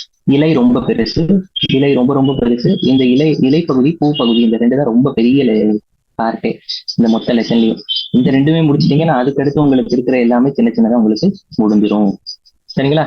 இப்ப நம்ம இலையை பத்துருவோம். இலையில என்னெல்லாம் இருக்கு அப்படிதான். லீஃப் இஸ் லேட்ரல், ஏன் பக்கவாட்டுல வளரக்கூடிய மேல இருந்து கீழே தட்டையா அமுங்கப்பட்ட ஒரு ஸ்ட்ரக்சர். எங்க இருக்கும்? தண்டுல தான் இருக்கும். போன ஸ்டெம். இது நோடுல வளரும். நான் சொல்லலையா நோடுனா என்னன்னு சொல்லிட்டேன், இதுக்கு மேல சொல்ல மாட்டேன். அப்ப நோடுல வளரும். இது வளர்ந்து வர அந்த பகுதியில இதுக்கு ஒரு சின்ன மொட்டு மாதிரி இருக்கும். அது இந்த சின்ன மொட்டு மாதிரி இருக்கும், அதுக்கு பேர் ஆக்சிலரி பட். இது வளர்ற அந்த இடத்துல ஒரு சின்ன மொட்டு மாதிரி இருக்கும், அதுக்கு பேர் ஆக்சிலரி பட். இந்த வரைபடத்துல பார்க்கலாம், ஆக்சிலரி பட் எங்க இருக்கு அப்படின்னு காட்டியிருக்காங்க, அழகா காட்டியிருக்காங்க. சரிங்களா? அதுதான் ஆக்சிலரி பட். அதுக்கடுத்து அது இன்னொரு கிளையா வளரும். இந்த leaves originate from the shoot apical meristers and are arranged in acropetal order. acropetal orderனா என்னதுப்பா? acropetal order அப்படின்னா ஒரு லீஃப் இப்படி வளருதுன்னா அதுக்கு அடுத்த லீஃப் இப்படி வளரும், அதுக்கு அடுத்த லீஃப் இப்படி வளரும், அதுக்கு அடுத்த லீஃப் இப்படி வளரும். இந்த மாதிரி இந்த தண்டினுடைய நுனிப்பக்கமா எல்லா லீவ்ஸும் வளர்ந்துகிட்டே போறதுக்கு பேரு தான் அக்ரோபீட்டல் ஆர்டர். இது இப்படி இருக்குன்னா இதுக்கு அடுத்த லீஃப் இப்படி வளருது, அடுத்த லீஃப் இப்படி வளருது, அடுத்த லீஃப் இப்படி வளருது. இந்த மாதிரி வளர்ந்துகிட்டே போனா அதுக்கு பேரு பெசிபீட்டல் ஆர்டர். அக்ரோபீட்டல் ஆர்டர், பெசிபீட்டல் ஆர்டர் நீங்க இன்ஃப்ளோரசன்ஸ்ல அடுத்து படிப்பீங்க. சரிங்களா? அக்ரோபீட்டல், பெசிபீட்டல்லாம் இதுதான். They are the most vegetative organs for photosynthesis. photosynthesis இலை இல்லாட்டி நடக்காது, உங்களுக்கு தெரிஞ்சிருக்கும். சரிங்களா? அதுதான் இதோடைய முக்கியமான ஒரு ஃபங்க்ஷன் அப்படின்னு குறிப்பிட்டிருக்காங்க. Typical leaf consists of 3 main parts. Leaf பேஸ்னா என்னது? அந்த இலையினுடைய அடிப்பகுதி, அந்த தாழ்பகுதி, அதுக்கு பேர் தான் லீஃப் பேஸ். பிடிஓல்னா அந்த இலையுடைய காம்பு, அதுக்கு அடுத்து லாமினா அந்த இலையோடைய அந்த பெரிய பகுதி, அந்த பறந்து விரிஞ்ச அந்த பச்சை பகுதியை தான் லாமினான்னு சொல்லுவாங்க. அப்போ முக்கியமான 3 பகுதிகள் என்னது லீஃப்ல முக்கியமான 3 பகுதிகள் என்ன இருக்கு அப்படின்னா, லீஃப் நம்ம பூரா பச்சையில கிடைக்கும். சரிங்களா? இப்ப லீஃப்ல முக்கியமான 3 பகுதிகள் என்னென்ன இருக்கு அப்படின்னா, ஒண்ணு லீஃப் பேஸ், இன்னொன்னு பிடிஓல், இன்னொன்னு நமக்கு இருக்கிற லாமினாங்கிறது அந்த பெரிய பகுதி. இந்த எங்கெல்லாம் இருக்கு அப்படின்னா இந்த டயக்ராம் நீங்க பாத்தீங்கன்னா, இந்த டயக்ராம் ரொம்ப அழகா நானும் ஒருக்க சொல்லி முடிச்சிட்டேன். அதுக்கடுத்து இந்த leaf is attached to the stem by the leaf base. இந்த லீஃப் பேஸ்ல 2 சின்ன சின்ன ஸ்டிபியூல் அப்படிங்கிற ஸ்ட்ரக்சர் இருக்கலாம். 2 சின்ன ஸ்டிபியூல் அப்படிங்கிற ஸ்ட்ரக்சர் இருக்கும். இந்த ஸ்டிபியூல் அப்படிங்கிற ஸ்ட்ரக்சர் பாத்தீங்கன்னா சின்ன மொட்டு மாதிரியே தெரியும். இந்த இடத்துல இருக்கா, இங்க ஒன்னே ஒண்ணு தெரியும். அதாவது ஒரு சின்ன ஸ்ட்ரக்சர் மாதிரி, இதுக்கு பேரு தான் ஸ்டிபியூல். சரிங்களா? ஆனா மோனோகாட்ஸ்ல சில வேளையில இது எல்லாமே தனித்தனி பேக்ஸ். இது ஒரு தனி விஷயம். இதுக்கும் அதுக்கு அடுத்து இருக்கிற லைனையும் நீங்க குழப்பிருக்கு. ரெண்டுமே ரொம்ப சம்மந்தமே இல்லாத 2 லைன் கொடுத்துருக்காங்க. எல்லாத்தையும் ஞாபகம் வச்சுக்கணும், அவ்வளவுதான். சரிங்களா? மோனோகாட்ஸ்ல என்ன ஆகும்னா, இந்த லீஃப் பேஸ் ரொம்ப எக்ஸ்பேண்ட் நல்லா வளர்ந்து பெருசாகி ஒரு பெரிய கவரிங் மாதிரி ஆயிரும். அப்ப தண்டையே அது வந்துட்டு பூரா மூடி மறைக்கக்கூடிய அளவுக்கு சில வேளையில பெருசா வளர்ந்துரும்.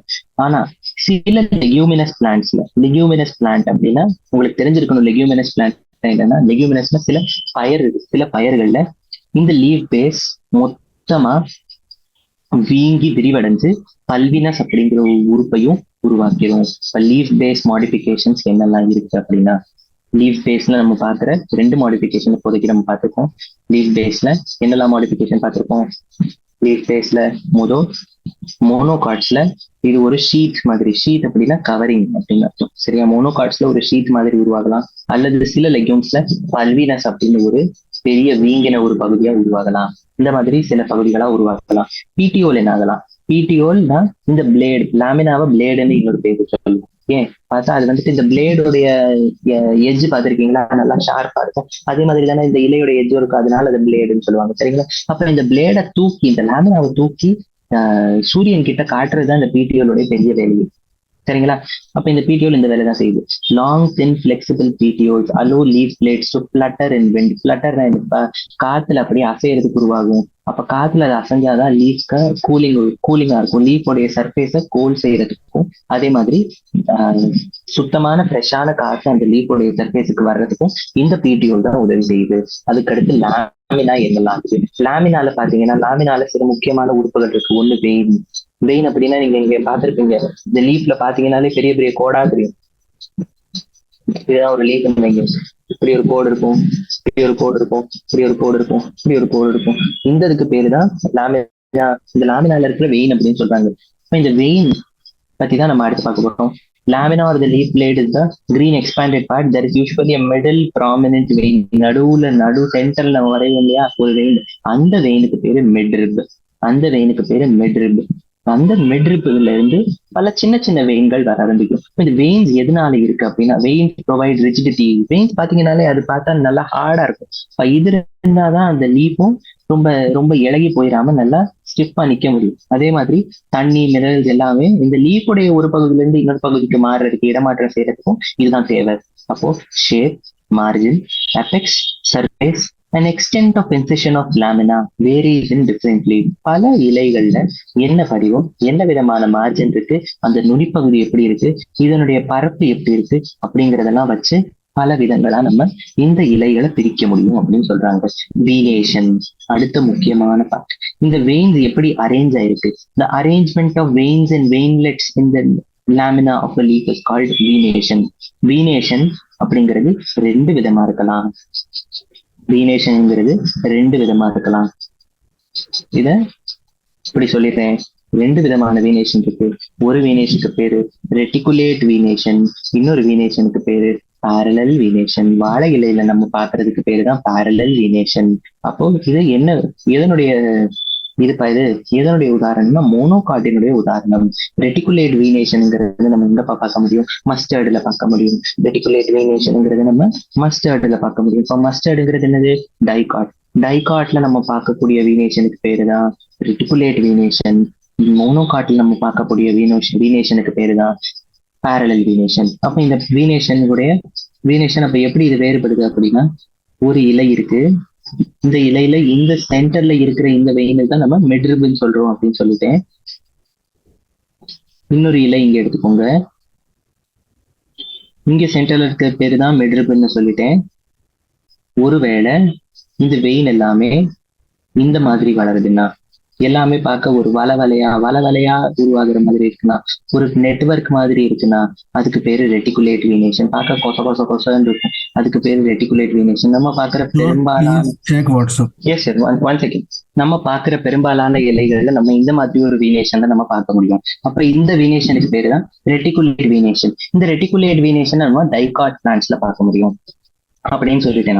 அப்ப டைகாட் பிளான்ட்ஸ்ல இது இருக்குது. அப்ப சரி, மோனோகாட் பிளான்ட்ஸ்ல இப்ப என்னெல்லாம் இருக்கு? மோனோகாட் பிளான்ட்ஸ்ல என்ன இருக்கும் அப்படின்னா, நம்ம பாக்குற எல்லா வெயின்ஸுமே இந்த மாதிரி ஒரே கோடுகளா இருக்கும், ஒரே மாதிரி சீர்கோட்ல அமைக்கப்பட்ட கோடுகளா இருக்கும். அதுக்கு பேருதான் பேரலல் வீனேஷன். இந்த பேரலல் வீனேஷனை நம்ம வாழையில பார்க்க முடியும், ஆனா கடுகுல பாக்குறதுக்கு பேரு டைகாட் அல்லது ரெட்டிகுலேட் வீனேஷன். வீனேஷன் வழியா நம்ம இந்த மாதிரி தான் பிரிக்க முடியும் இலைகள். அதுக்கடுத்து என்ன விதமான இலைகள் இருக்கு அப்படின்னு நம்ம பார்ப்போம். லீஃப சிம்பிள்னு சொல்லலாம், காம்பவுண்ட்னு சொல்லலாம். இலைகள் நம்ம எப்படி எல்லாம் பிரிக்க முடியும் அப்படின்னா, இப்ப டைப்ஸ்ல நம்ம என்னெல்லாம் டைப் பார்க்க முடியும் அப்படின்னா, முதல் டைப் சிம்பிள், ரெண்டாவது டைப் காம்பவுண்ட். அப்ப சிம்பிளா இருக்கலாம் அல்லது காம்பவுண்டா இருக்கலாம் சொல்லிட்டேன். இப்ப சிம்பிளா இருக்கிறதுல காம்பவுண்டா இருக்கலாம் சொல்லிட்டேன்னா, சிம்பிள்ல எந்த வகைகளும் கிடையாது, ஆனா காம்பவுண்ட்ல ரெண்டு வகைகள் இருக்கு. முதல் வகை பேரு பின்னேட்லி காம்பவுண்ட், ரெண்டாவது வகைக்கு பேரு பால்மேட்லி காம்பவுண்ட். அப்ப ரெண்டு வகைகள் இருக்கு காம்பவுண்ட்லயே. ஒண்ணு சிம்பிள்ல சொல்லிட்டேன், சிம்பிள்ல இந்த மாதிரி இருக்குன்னு. காம்பவுண்ட்ல என்னெல்லாம் வகை இருக்கு அப்படின்னா, காம்பவுண்ட்ல ரெண்டு வகைகள் இருக்கலாம், சிம்பிள், காம்பவுண்ட் அப்படின்னு பாக்குறோம். இப்ப இதை எல்லாமே நம்ம வரைபடத்தை வச்சே பார்க்கலாம். சரிங்களா? வரைபடத்தை வச்சே பார்த்துட்டோம்னா நமக்கு சுலபமா புரிஞ்சிடும். இப்ப சிம்பிள் அப்படிங்கிறது லாமினா இஸ் இங்க பாருங்க, இதுக்கு பேரு தான் சிம்பிள். இந்த மாதிரி இலைக்கு பேரு தான் சிம்பிள். எதுவும் இல்லை, ஒரு சாதாரணமான இலை, ஒரு சாதாரணமான இலையா இருக்கு. அல்லது இந்த இலை இப்படி இருந்தாலும் சிம்பிள் தான். இதுக்கு பேரு சிம்பிள் அப்படின்னு சொல்றோம். ஏன்பா? ஏன்னா இந்த லாமினா அல்லது இந்த இலையினுடைய இந்த பரப்பை நம்ம முழுசா பிரிக்கல. ஒண்ணு நம்ம பிரிக்கவே இல்லை, இல்லைன்னா நம்ம முழுசா பிரிக்கல. பிரிச்சோம்னா நம்ம இப்போ முழுசா பிரிச்சோம்னா இந்த மாதிரி பிரிச்சோன்னு வை, அப்ப இது சிம்பிள் கிடையாது. ஆனா இந்த சரியா நம்ம இன்னும் இந்த அளவு இந்த இடத்துல நம்ம இன்னும் பிரிக்கவே இல்லை இல்லையா? இப்ப இந்த இடத்துல பிரிக்கலன்னா அப்ப இதுக்கு பேரு சிம்பிள். இதை நம்ம சிம்பிள்னு சொல்லிக்கலாம். ஆனா காம்பவுண்ட் அப்படின்னா அந்த இலையே பலதரப்பட்ட பகுதிகளா பிரிஞ்சிருக்கும், அதுக்கு பேரு தான் காம்பவுண்ட். இந்த இன்சிஷன்ஸ் ஆஃப் த லாமினா, இன்சிஷன்ஸ் நம்ம பிரிக்கிறதுக்கு பயன்படுத்த அந்த சின்ன சின்ன வெட்டுகள் அப்படின்னு சொல்லலாம். அப்ப அந்த வெட்டுகள் எல்லாமே மிட்ரிப் வரைக்கும் போய் சேருதுன்னா அதுக்கு பேரு தான் மிட்ரிப் வரைக்கும் போய் சேருதுன்னா அதை நம்ம காம்பவுண்ட் லீஃப்னு சொல்லுவோம். சரியா? பட் இஸ் பிரசன்ட் இந்த ஆக்சில் ஆஃப் த பிடிஓல். சரி, இந்த இடத்துல இதை நான் உங்களுக்கு சரியா சொல்றேன். பட் பிடிஓலுடைய ஆக்சில் இருக்கும். எங்க? சிம்பிள்லயும் இருக்கும், காம்பவுண்ட்லயும் இருக்கும். ஆனா axil of the leaflets of the compound லீஃப்ல இருக்காது. இதை நான் உங்களுக்கு சரியா இதை நீங்க புரிஞ்சுக்கணும். எப்படி அப்படின்னா, இந்த இடத்த எடுத்துக்கோங்க. இது காம்பவுண்ட். சரி, காம்பவுண்ட் லீஃப் நம்ம முழுசா முடிச்சிருவோம். அதுக்கு அடுத்து நான் இந்த பகுதிக்கு வரேன். காம்பவுண்ட் லீஃப்ங்கிறது, சிம்பிள் லீஃப்ங்கிறது நான் சொல்லிட்டேன், ஒரே இலையா இருக்கும் அல்லது ஒரே இலை பலதா பிரிஞ்சிருக்கும். ஆனா அந்த சரியா முழுசா பிரிஞ்சிருக்காது. பிரிஞ்சிருந்தாலுமே முழுசா பிரியாததுக்கு பேருதான் சிம்பிள் லீஃப். இது காம்பவுண்ட் லீஃப். ஒரு இலைய பல இலைகளா நம்ம பிரிச்சுட்டோம். இது தண்டு கிடையாது, இது தண்டும் கிடையாது, இது கிளையும் கிடையாது, இது ஒரே இலை தான். இந்த ஒரே இலைய இப்படி இருந்திருக்க வேண்டிய இலையை தூக்கி நம்ம இந்த மாதிரி பல இலைகளா சின்ன சின்ன இலைகளா பிரிச்சிட்டோம். எப்படி இருந்திருக்க வேண்டிய இலை இது, இப்படி முழுசா இருந்திருக்க வேண்டிய இலையை நம்ம இப்படி பிரிச்சு வச்சிருக்கோம். இதுக்கு பேரு பின்னேட்லி காம்பவுண்ட். இப்ப பால்மேட்லி காம்பவுண்ட்னா என்னது? நம்மளுடைய கை, உள்ளங்கையில இருந்து எப்படி எல்லா விரல்களும் வருதோ அந்த மாதிரி பிரிஞ்சிருக்கும். ஆனா பிரிஞ்சதுக்கு அடுத்தும் எல்லாமே ஒரே இடத்துல போய் சேர்ந்திருக்கும். அதுக்கு பேருதான் பால்மேட்லி காம்பவுண்ட். பூ மாதிரி இருக்கிறதுக்கு பேரு தான் பால்மேட்லி காம்பவுண்ட். இந்த இடத்துல நீங்க பார்க்கலாம், நீம்ல நம்ம வேப்ப இலையில பார்க்கக்கூடியது பின்னேட்லி காம்பவுண்ட், சில்க் காட்டன்ல நம்ம பார்க்கக்கூடியது பால்மேட்லி காம்பவுண்ட். சரிங்களா? அப்ப வேப்ப இலை, அப்புறம் நீம் அண்ட் சில்க் காட்டன் ரெண்டுமே நம்ம பார்த்துட்டோம். இப்போ பால்மேட்லி காம்பவுண்ட்ல லீஃப்லெட்ஸ் எல்லாமே சேர்ந்து ஒரே பகுதியில போய் ஒரே பாயிண்ட்ல போய் சேர்ந்திருக்கும். அது டிப் ஆஃப் த பிடிஓல் அந்த காம்பினுடைய நுனியில போய் சேர்ந்திருக்கும். அதனால அது பேரு பால்மேட்லி காம்பவுண்ட். பின்னேட்லி காம்பவுண்ட்ங்கிறது லீஃப்லெட்ஸ் எல்லாமே சேர்ந்து ராக்கிஸ் அப்படிங்கிற இந்த பகுதியில இங்க ஒரு கோடு மாதிரி உங்களுக்கு தெரியுதா? இதுக்கு பேருதான் ராக்கிஸ். எந்த இடத்துல எல்லா இலைகளும் போய் சேர்ந்திருக்கோ அந்த இடத்துக்கு பேரு தான் ராக்கிஸ். இப்ப நீங்க பாத்தீங்கன்னா, இப்ப ஆக்சில் ஆஃப் த பிடிஓல் அப்படின்னு நம்ம ஒரு இடத்துல பார்த்தோம். ஆக்சில் ஆஃப் த பிடிஓல்னா என்னது? சின்ன மொட்டு மாதிரி வளரக்கூடியது. இந்த இடத்துல சின்ன மொட்டு மாதிரி வளர்ந்துருக்கா? இந்த ஆக்சிலரி பட் எங்க எல்லாம் வளரலாம் அப்படின்னா, இது வளர்ந்துச்சுன்னா சிம்பிள்ல எங்க வளரும் தெரியும், கரெக்டா அந்த பிடிஓலுடைய அடிப்பகுதியில வளர்ந்துரும். ஆனா காம்பவுண்ட்ல வளருதுன்னா இந்த இடத்துல மட்டும்தான் வளர முடியும். இந்த இடத்துல ஆக்சிலரி பட் வளராது. இப்ப இந்த இடத்துலலாம், இப்ப இந்த லீஃப்லெட்டுங்கிற இடத்துல எல்லாம் வளராது. பெரிய எந்த மெயின் பகுதியில எந்த இடத்துல ராக்கிஸ் வந்து சேருதோ அந்த இடத்துல மட்டும்தான் இந்த நம்மளுடைய ஆக்சிலரி பட் வளரக்கூடும். அதான் இங்க கொடுத்துருக்காங்க. But is present in the axil of the petiole in both simple and compound leaves. ஆனா லீஃப்லெட்டோடைய ஆக்சில்ல இருக்காது அப்படின்னு சொல்ல வராங்க. சரி, அதுக்கடுத்து பில்லோடாக்சி அப்படிங்கிறது இலைகள் எந்த விதத்துல அரேஞ்ச் ஆயிருக்குங்கிறது தான் phyllotaxy is the pattern of arrangement of leaves on the stem or branch. இது என்னெல்லாம் விதங்களா இருக்கலாம் அப்படின்னா, பில்லோடாக்சி வச்சு நம்ம வந்துட்டு பிரிச்சோம் அப்படின்னா இலைகளை நமக்கு மூணு விதமான இது கிடைக்கும். என்னெல்லாம் அப்படின்னா, ஆல்டர்னேட், ஆப்போசிட், ஃபோல்ட். என்னது ஆல்டர்னேட்ங்கிறது? இதுப்பா, ஒரு இலை இருக்குன்னா இதுதான் ஆல்டர்னேட். இந்த மாதிரி ஒரு அமைப்பு தான் ஆல்டர்னேட் அப்படின்னு நம்ம சொல்லிக்கிறோம். இப்ப பாத்தீங்கன்னா, இது ஒரு கிளைன்னு வச்சுக்கோங்க. அப்ப இந்த இடத்துல உங்களுக்கு தெரியுதா ஒரு மெயினான ஒரு இது தெரியுதா உங்களுக்கு? இங்க இருந்து இங்க ஒரு இலை வந்தா அதுக்கு அடுத்த நோட்ல இருந்து வரும், அதுக்கு அடுத்த நோட்ல இருந்து வரும். ஒரு லீஃப் ஒரு நோட்ல இருந்து ஒரு நோடு விட்டு விட்டு வர்றதுக்கு பேரு தான் ஆல்டர்னேட். இங்க ஒரு நோடு இருக்கு, இங்க ஒரு நோடு இருக்கு, இங்க ஒரு நோடு இருக்கு, இங்க ஒரு நோடு இருக்கு. ஆனா இந்த பக்கத்துல இருக்க வர எல்லா இலைகளுமே ஒரு நோடு விட்டு விட்டு தான் வரும். இந்த நோடு விட்டுருக்கு, அடுத்த நோடுல இருக்கு, இந்த நோடு விட்டுருக்கு, அடுத்த நோடுல இருக்கு. இதுக்கு பேரு தான் ஆல்டர்னேட். ஆனா ஆப்போசிட்னா ஒரே இடத்துல ரெண்டு நோட்ல இருந்தும் ரெண்டு இலைகள் வந்திருக்கும். அதுக்கு பேரு தான் ஆப்போசிட். ஆல்ஸ் அல்லது வோல்டுங்கிறது ஒரே நோட்ல இருந்து பல பல இலைகள் வருது. இந்த ஒரு காமன் புள்ளியில இருந்து பல பல இலைகள் வந்து கபினேட்லி காம்பவுண்ட் மாதிரி அப்படின்னு சொல்லலாம். ஆனா ரெண்டுமே வேற வேற, ஞாபகம் வச்சுக்கோங்க. அதுக்கு பேரு வோல்டு. அதுக்கு பேரு தான் ஃபோல்ட். அப்ப இந்த எல்லாத்துக்கும் உதாரணங்கள் உங்களுக்கு தெரிஞ்சிருக்கணும். ஆல்டர்னேட்க்கு உதாரணம் China rose, mustard and sunflower, மறந்துடக்கூடாது. ஆப்போசிட்டுக்கு உதாரணம் கேலட்ரோபிஸ் அண்ட் குவாவா. அதே ரெண்டு இலைகளுக்கும் மேல ஒரே இடத்துல இருந்து வருதுன்னா அதுக்கு பேர் ஆல்ஸ்டோனியாங்கிறது. அல்லது வேர்ல்டுக்கு உதாரணம் தான் ஆல்ஸ்டோனியா. எல்லாத்துலயுமே உதாரணங்கள் தான் ரொம்ப முக்கியம். நான் கான்செப்ட் ஃபுல்லா புரிஞ்சுக்கிட்டேன், எனக்கு லெசன் நல்லா புரிஞ்சிருச்சு, ஆனா எனக்கு உதாரணமே தெரியாது அப்படின்னா அப்ப அது சரி வராது. நீங்க எல்லா உதாரணங்களையும் நீங்க தெரிஞ்சு வச்சுக்கணும். சரிங்களா? அதுதான் ரொம்ப முக்கியம் இந்த இதுல. அதுக்கடுத்து இன்ஃப்ளோரசன்ஸ். இன்ஃப்ளோரசன்ஸ் அப்படிங்கிறது பூக்கள் எல்லாமே எப்படி அரேஞ்ச் ஆயிருக்குங்கிறது. Flower is a modified shoot wherein the shoot apical meristem changes to floral meristem. shoot apical meristem அப்படிங்கிறது, ஷூட் அபிக்கல் மெரிஸ்டம்னா, ஷூட்ங்கிறது என்னது? ஸ்டெம். இந்த ஸ்டெம்முடைய நுனியில இருக்கிற அந்த மெரிஸ்டம் என்ன ஆயிரும் அப்படின்னா ஃப்ளோரல் மெரிஸ்டமா வளரும். அப்போ அந்த மாதிரி ஃப்ளோரல் மெரிஸ்டமா மாறிடுச்சுன்னா அந்த இடத்துல இருந்து பூ வரும். ஃப்ளோரல் மெரிஸ்டமா மாறாட்டி அந்த இடத்துல இருந்து பூ வராது. மெரிஸ்டம்னாலே என்னதுப்பா? பிரிஞ்சு வேற ஏதோ ஒரு உறுப்பை உருவாக்க போகுது, அவ்வளவுதானே. அப்போ பூவை உருவாக்கக்கூடிய அந்த மெரிஸ்டம் வந்துச்சுன்னா அந்த இடத்துல மட்டும்தான் அங்க பூ வளரும். இன்டர்நோட் டு நாட் எலாங்கேட் அந்த ஆக்சிஸ் கெட்ஸ் கண்டென்ஸ். அதுக்கு மேல இந்த மாதிரி வந்துருச்சுன்னா அதுக்கு மேல இந்த லெங்க் மாறாது. இந்த ரெண்டு நோடுக்கு நடுவில் இருக்க அந்த லெங்க் மாறாது. Apex produces different kinds of floral appendages laterally at successive nodes instead of the leaves. இப்போ இந்த இடத்துல பூ வளரணும். இலை தான் எப்பயுமே இந்த இடத்துல இருந்து வளரணும். ஆனா இலை வளராம பூ வளர ஆரம்பிச்சிச்சுன்னா அதுக்கு பேரு தான் நம்ம என்ன சொல்லுவோம்? ஃப்ளோரல் மெரிஸ்டம் ஆயிருச்சு அப்படின்னு சொல்ல வரோம் நம்ம. சரியா? அப்ப அந்த நேரத்துல அதுதான் இன்ஃப்ளோரசன்ஸ் அப்படின்னு சொல்றோம். இன்ஃப்ளோரசன்ஸ்ங்கிறது பூக்கள் எப்படி ஒரு தாவரத்துல சரியான இடத்துல சீரா அமைஞ்சிருக்கு, எந்த மாதிரி இதோட அரேஞ்ச்மெண்ட் இருக்கு அப்படிங்கறத பாக்குறதுக்கு பேரு தான் என்னது? இன்ஃப்ளோரசன்ஸ் அப்படின்னு நம்ம சொல்ல வரோம். ரெண்டு விதமான இன்ஃப்ளோரசன்ஸ்கள் இருக்கு. முதல் இன்ஃப்ளோரசன்ஸ்க்கு பேரு ரெசிமோஸ், ரெண்டாவது இன்ஃப்ளோரசன்ஸ்க்கு பேரு சைமோஸ். ரெசிமோஸ் இன்ஃப்ளோரசன்ஸ் அப்படின்னா சைமோஸ் இன்ஃப்ளோரசன்ஸ்னா என்ன அப்படின்னு பாத்துக்கிறேங்க. முதல் arrangement of flowers on the floral axis is called inflorescence. அப்போ இந்த அபெக்ஸ் அதுக்கு அடுத்து வளருமா வளராதாங்கிறத வச்சு பூ ஒரு இடத்துல வந்துருச்சுன்னா அதுக்கு மேல அந்த அபெக்ஸ்னால வளர முடியலன்னு வை. ஒரு இடத்துல உதாரணத்துக்கு இங்க ரெண்டு தாவரம் இருக்கு, இந்த இடத்துல ஒரு பூ வளர்ந்துருச்சு, இந்த இடத்துல ஒரு பூ வளர்ந்துருச்சு, அதுக்கடுத்து இதனால வளர முடியலன்னா அப்ப இதுக்கு மேல உதாரணத்துக்கு இது இங்க வளருதுன்னு வை, இங்க வந்துட்டு வளரலை இது அதுக்கு மேல. அப்ப இதுக்கு மேல பூ எங்கேயாச்சும் வரணும்னா எல்லாமே கீழே தான் வரணும். எல்லா பூக்களும் இதுக்கு மேல வளரக்கூடிய எல்லா பூக்களும் கீழே தான் வரணும். ஆனா இந்த இடத்துல வளர்றதுக்கு இன்னும் இடம் இருக்குன்னா அப்ப அதுக்கு அடுத்து வளரக்கூடிய பூக்கள் எல்லாமே எங்கப்பா போகும்? மேலேயா போக ஆரம்பிச்சிடும். அப்ப ரெசிமோஸ் இன்ஃப்ளோரசன்ஸ்ங்கிறது அதுக்கு அடுத்து அபெக்ஸ்னால வளர முடியும். In racemose inflorescence, the main axis continues to grow.